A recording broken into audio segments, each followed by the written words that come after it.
Hi, Michael Myers from Distillery 291. I'll say whatever you want me to say. That'll get me in trouble. Ride it like you stole it, drink it like you own it. You're listening to The Modern Eater on iHeartRadio. What is it for a goat? How do you make a goat noise?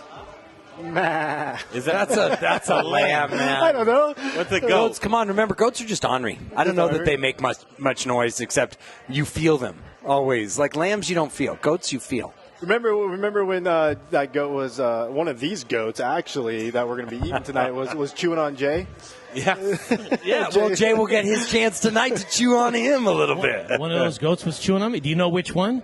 Number 1902. Because I'm going to go in that walk-in. I'll punch a dead, cold, half-thawed goat.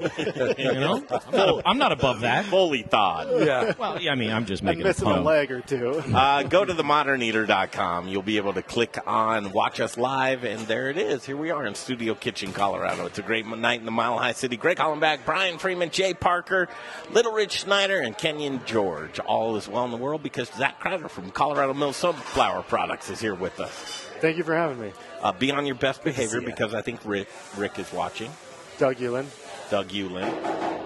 Monday is going to be off the hook. What's going on here in the kitchen on Monday, Zach? Well, Rick and Doug are going to be here. Yes. They're coming up from Southeast Colorado. We have... Along with Ross Kaminsky, who's heard here every morning on K-How. And about 35, 40 other people that are going to show up, and probably more. Chef Justin Brunson. It's going to be a party on Monday. So we have 3 goats. They were harvested about 10 days ago. They're in our cooler here at the Modern Eater.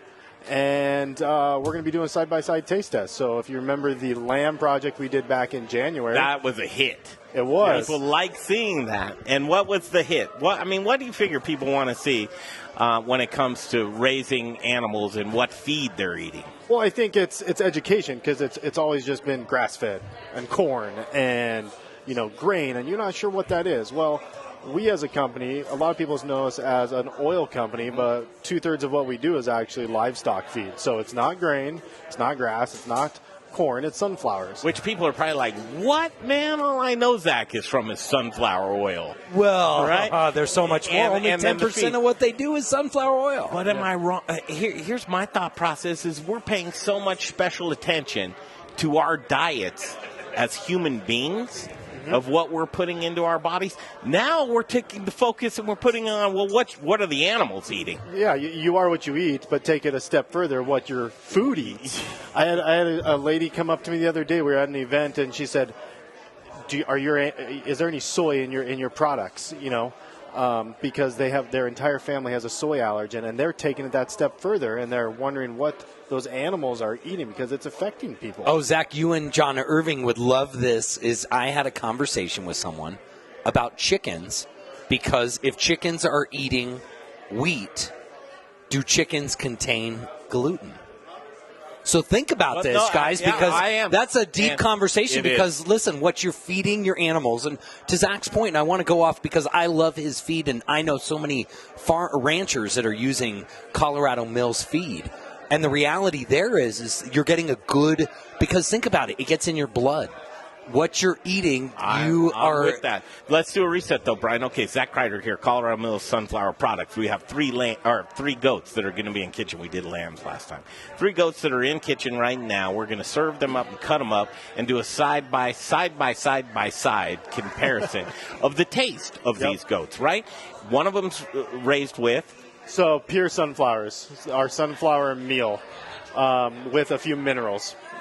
The second one is actually we have a performance goat ration that's got some other stuff in it. You'll learn about that on Monday. Is that for racing goats? Racing goats. And then the third one is not our feed. It is a grain soy ration. So what do we want to see? Or what don't we want to see, or what do you anticipate we'll see? Flavor difference. Like if you recall on our lamb project, and everybody wanted more. They said, hey, what's the next animal that you're going to do? What's the next project? So we're going to definitely see a taste difference for sure, because you are what you eat. And grass-fed, grain-fed, sunflowers, corn, it's all going to taste different. We see that with beef, so you're going to see that with goats. Nutritional values to those animals, weight gain, conversion. How well did that animal convert that feed to muscle? So you're going to see a lot of education, a lot of good cooking on Monday. So can I ask a favor? Yeah. Next, can we do a rabbit with our friend over at Jefferson Farms? Oh, that'd be kind of cool because they actually use some of your products. Yeah, they've played around with it, and they're using some of our just our black gold, just the little sunflower pellets. Here's where there. my disconnect is. It's like grass-fed, grass-finished, grass-fed corn finish. Your feed, like, why is yours better? Like, or is it? Nutritional profile. Yeah. If we tie it back, a lot of feed, the oil gets completely extracted out. The fat gets extracted out of that feed, and they have to put it back in for that animal. Ours, because of the way we expel or press instead of solvent extract to get our oil out, that oil is still in the fiber. So that animal is actually forced to digest that fat versus kicking out at the back end as waste. So it forces them to digest that high oleic, monounsaturated sunflower oil, that fat, heart healthy, good for the liver, all the way around, more nutritional, total digestible nutrient to that animal. And I go local company. Most of it's local product. You're getting it within a couple hundred miles of Colorado. Well, we got a truth. lot of people tuning in on Facebook, and so that must be of interest to them. And we're talking about what does your food eat, right? Right. And take it a step further. And that concept is like, why is this new?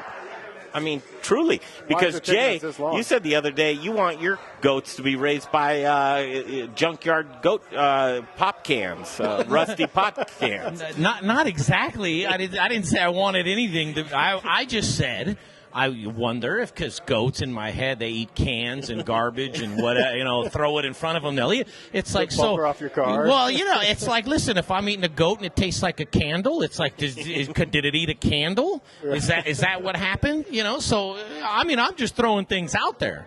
I don't want a candle goat. If you only went into half of the burgers that you've ever. Oh, hey, listen, I don't live in a dream world to where I don't know I'm consuming a bunch of things I can't say on the radio. Like, I get it. What Greg's talking about was merely a pun that had no effect of anything. Well, and so talking goats here, there's not a lot of goat in Colorado. There's a lot outside of Colorado. We send a ton of goat feed outside of Colorado. And there's a cool fact that my general manager, we're going to talk about on Monday about goats and the population, not only the United States, but the world, actually. You'd be amazed at how many goats are out there. So Do you know how to say goat in Spanish real quick before we go? No. Jay. So if you're out on Facebook and you know how to say it, write it down. Share it with us. Jay, do you know how to say it? Don't tell people till we come Claro back. que sí, por supuesto, así yo puedo decir eso, pero no voy a decir. Bueno. Jay Parker.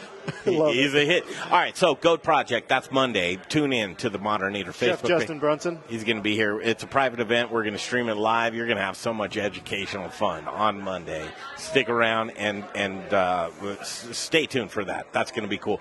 You're going to stick around because we have some success stories to talk about. Chef Cheeto's going to come up. What's Chef Cheeto been up to these days? Oh, he's just the champion of local. Bringing local projects into big business. How do you do that? Chef Cheeto's going to tell us. And what a man he is. So we'll get Chef Cheeto here, and we'll also get Christopher Moore. He's running around here somewhere. We'll get Christopher Moore up here as well.